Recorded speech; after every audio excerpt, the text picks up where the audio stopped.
Morning friends, मैं advocate Amit Kumar Gupta अपने YouTube channel advocate Amit Kumar Gupta के अंदर आपसे सीबीडीटी का सर्कुलर डिस्कस करूंगा जो कि 11 मई 2022 को आया है सुप्रीम कोर्ट के जजमेंट का इंटरप्रिटेशन के लिए। और डिपार्टमेंट क्या स्टैंड लेने जा रहा है उसके ऊपर ये सर्कुलर जो है वो प्रकाश डालता है। Friends, as a law student, as a income tax practitioner, जितना मैं इनकम टैक्स को पढ़ता जा रहा हूं मुझे और कंफ्यूजन होती जा रही है। मुझे ऐसा लगता है कि ना तो अब लॉ काम कर रहा है, ना अब रीजनिंग काम कर रही है, खाली ब्यूरोक्रेसी काम कर रही है। और इसकी चरम सीमा जो है वो किस हद तक है, ये आप लोग भी अपने जो ऑर्डर्स पास होते हैं उसके अंदर देखते हैं। और ये जो सीबीडीटी का सर्कुलर है इससे भी थोड़ा सा और उसका आइडिया लग जाएगा। इससे पहले मैं आपको एक बहुत ही इंटरेस्टिंग वाक्य सुनाना चाहता हूं। एक बार एक लॉ का स्टूडेंट था, उसको फेल कर दिया उसके प्रोफेसर ने। प्रोफेसर से जाकर के लॉ के स्टूडेंट ने पूछा कि साहब, मुझे आपने फेल कर दिया है, तो इसका कारण बताएं। तो प्रोफेसर बोला, भाई आपका एग्जाम अच्छा नहीं किया इसलिए आपको फेल कर दिया गया। तो लॉ का स्टूडेंट बोला, प्रोफेसर साहब यदि आप मेरे 3 क्वेश्चंस का जवाब दे दो जो कि लॉ से रिलेटेड है तो ये मान लूंगा कि आपने मुझे ठीक फेल किया है, मुझे पास होने का अधिकार नहीं था। इसके ऊपर प्रोफेसर ने कहा, भाई पूछ, कौन से क्वेश्चन पूछता है। तो लॉ स्टूडेंट ने कहा, साहब कोई एक ऐसा एग्जाम्पल दो जो लीगल तो है लेकिन लॉजिकल नहीं है, लॉजिकल तो है लेकिन लीगल नहीं है, और तीसरा एक ऐसा एग्जाम्पल दो जो कि ना तो लॉजिकल हो और ना लीगल हो। प्रोफेसर जो है वो क्वेश्चन सुन करके सकपका गया, क्या भाई मैं तो इसका आंसर नहीं दे सकता। तो लॉ का स्टूडेंट बोला, साहब मुझे पास करो।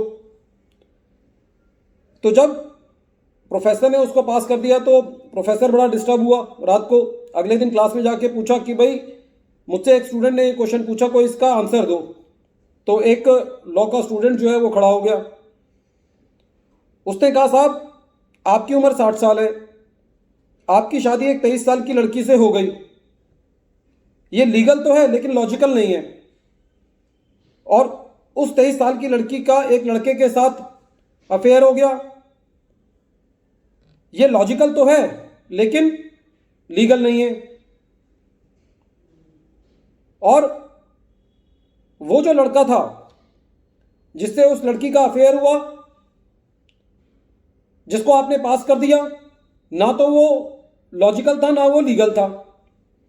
तो फ्रेंड्स, हमारे देश में तो कानून की कुछ ऐसी परिस्थिति हो गई है कि जहां ये बताना कि क्या लॉजिकल है क्या लीगल है, जो लीगल है क्या वो लॉजिकल भी है, और मैक्सिमम केसेस में तो ना तो वो लॉजिकल है ना वो लीगल है। बहरहाल अब हम आते हैं सीबीडीटी के सर्कुलर पर। सीबीडीटी का सर्कुलर ये कहता है, साहब जो सबसे ज्यादा क्वेश्चन लोगों को परेशान कर रहा था वो ये परेशान कर रहा था कि जो असेसमेंट ईयर 13-14, 14-15 और 15-16 असेसमेंट ईयर है उनका क्या होगा। तो उसके ऊपर तो सीबीडीटी ने सारी हदें पार कर दी और कहा कि साहब इनको तो आप सेक्शन 148 का नया नोटिस भी दे सकते हो। और नया नोटिस देने के लिए मतलब जिनको पहले नोटिस नहीं भी दिया गया है, आप इनको नया नोटिस भी दे सकते हो सेक्शन 148 का। और नया नोटिस देने के लिए स्पेसिफाइड अथॉरिटी जो है वो होगी जो कि सेक्शन 151 में दी हुई है।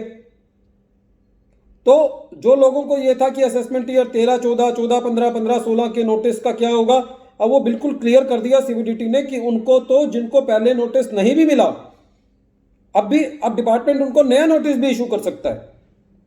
ये पैराग्राफ 6.2 का निचोड़ निकलता है। लेकिन बस एक थोड़ा सा सेफगार्ड, एक टॉफी जो पकड़ाई है सीबीडीटी ने, वो ये पकड़ाई, कहता है साहब इन सालों में हम लिटिगेशन ना बढ़े या कंप्लायंस बर्डन ना बढ़े, हम इसके अंदर खाली उन्हीं केसेस को रीओपन करेंगे जहां पे जो टैक्स का इफेक्ट है, जो 50 लाख रुपए वाली लिमिट है वो लगेगी। अब बात आती है असेसमेंट ईयर 16-17 और 17-18। तो इनके लिए जहां पे पहले नोटिस नहीं भी इशू किए गए हैं उनको भी जो डिपार्टमेंट है अब वो नोटिस इशू कर सकता है।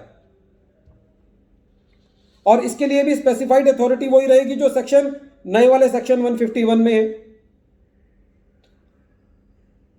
इस सर्कुलर में एक और बात क्लियर कर दी कि ये जो सुप्रीम कोर्ट का डिसीजन है ये सब केसेस में एप्लीकेबल होगा, चाहे एसएससी ने रिट फाइल करी थी या नहीं फाइल करी थी। मैं एक रेलिवेंट पोर्शन पढ़ के बता रहा हूं।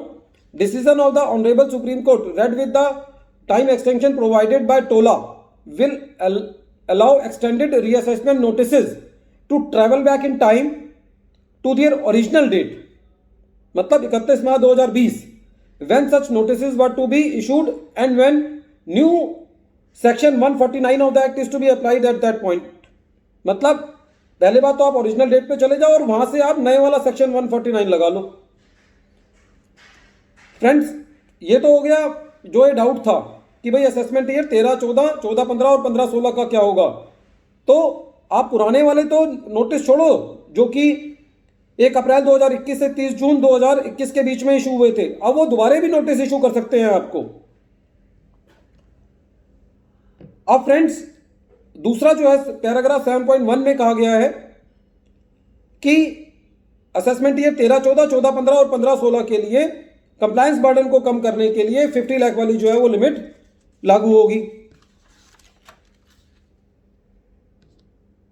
अब दूसरा इंपॉर्टेंट जो बात आती है वो ये आता है कि जो सेक्शन 149 वाली बात ये कह रहे थे कि साहब एसएससी को उसका बेनिफिट मिलेगा, वो थोड़ी सी एक एसएससी के लिए रियायत ये कर दी कि जो डिपार्टमेंट कह रहा है कि सेक्शन 148 का जो नोटिस था उसको सेक्शन 148 ए क्लॉज बी का नोटिस मान लिया जाएगा। इसका मतलब अब डिपार्टमेंट को सेक्शन 148 ए क्लॉज ए की भी कंप्लायंस करने की जरूरत नहीं है उन नोटिस के लिए। और जो 30 दिन का जो डिपार्टमेंट को टाइम दिया गया है कि भाई आपको 30 दिन के अंदर उनको रीजंस देने हैं, वो 2 जून 2022 को खत्म हो रहे हैं। डेट भी स्पेसिफाई कर दी है, बड़ा क्लियर कर दिया है ताकि ये झगड़ा ना मचे कि कौन सी डेट से लेना है कौन से नहीं लेना। तो 2 जून 2022 तक आपको जो है वो नोटिस आपको सारा मटेरियल जो है वो प्रोवाइड करेंगे। फिर एसएससी को जो टाइम दिया गया था तो ये थोड़ा सा क्लियर कर दिया कि जब डिपार्टमेंट सारे अपने नोटिस आपको सारी इंफॉर्मेशन दे चुका होगा तो एसएससी का टाइम जो है वो वहां से शुरू होगा। जो एसएससी ने जो है अपना रिप्लाई जो है डिपार्टमेंट को देना है 2 हफ्ते में। और इसके अंदर एक बात ये भी कही गई कि यदि एसएससी अपना कोई टाइम मांगता है कि भाई मुझे रिप्लाई देने में टाइम लगेगा, तो डिपार्टमेंट ने जो ऑर्डर पास करना है वो उस टाइम से करना है जब एसएससी ने अपना एक्सटेंडेड टाइम मांग लिया। और ऑर्डर पास करने के लिए बोला गया है कि जब आप अपना रिप्लाई सबमिट करेंगे जिस मंथ में, उस मंथ के एंड से विद इन 1 मंथ जो है वो कैलकुलेट करना है। फ्रेंड्स, ये डेट्स इंपॉर्टेंट नहीं है, ये तो कोई भी आदमी जो है वो सर्कुलर में पढ़ सकता है, लेकिन जो डाउट थे वो इन्होंने मोटे तौर पर क्लियर कर दिए, चाहे वो लॉफुल है या नहीं है। अब इस इंटीग्रिटी में क्या जाना, और लोग जो है वो सिविलिटीज का ये सर्कुलर चैलेंज होगा नहीं होगा, ये भी एक दोबारे जो है वो एक नया पिटारा जो है वो लिटिगेशन का खोलेगा।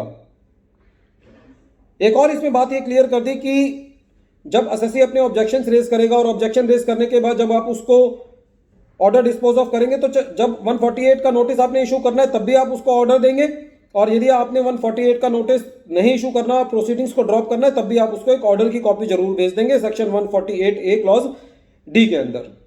तो फ्रेंड्स, डिपार्टमेंट ने अपनी तरफ से कोशिश करी है कि लिटिगेशन ना हो, लेकिन जितनी ज्यादा डिपार्टमेंट कोशिश करेगा लिटिगेशन ना हो, उतनी ज्यादा लिटिगेशन बढ़ेगी। ये जितने ज्यादा सर्कुलर्स लेके आएंगे, क्योंकि इनको ये पता ही नहीं कि सर्कुलर में एसएससी क्या पूछ रहा है, डिपार्टमेंट क्या पूछ रहा है। ये बड़ा दुर्भाग्य है हमारे देश के लिए। Friends, with this note I close my this video and appeal to you that please subscribe my channel and press the bell icon so that you may receive the future notifications on time. Thank you friends.